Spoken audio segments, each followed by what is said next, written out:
अगर आपने टीवी पर महाभारत देखी है तो आपको ये वाला सीन जरूर याद होगा।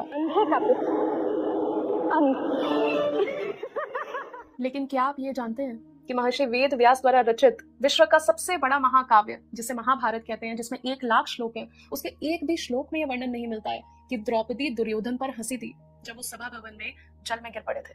महाभारत के सभा पर्व के अंतर्गत द्यूत पर्व के 47वें अध्याय का 7वां श्लोक ये कहता है, उसे जल में गिरा देखकर महाबली भीमसेन हंसने लगे। उनके सेवकों ने भी दुर्योधन की हंसी उड़ाई।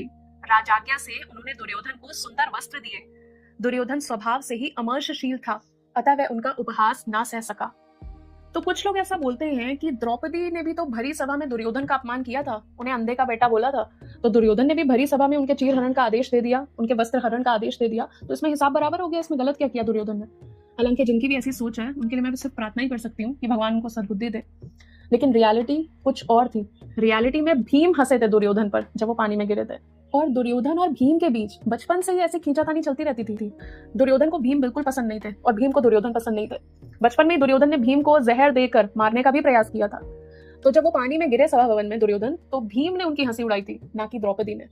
ये मैं इसलिए बता रही हूँ क्योंकि कई लोग द्रौपदी के कैरेक्टर को एक इगोइस्टिक कैरेक्टर मानते हैं कि वो कभी भी किसी का भी अपमान कर दिया करती थी, जबकि ऐसा था नहीं। द्रौपदी भगवान श्री कृष्ण की परम भक्त थी। हर विपरीत परिस्थिति में उन्होंने भगवान श्री कृष्ण का स्मरण किया है और भगवान ने उनकी सहायता की है। भगवान और उनके भक्तों की सेवा करना ही उनके जीवन का उद्देश्य था।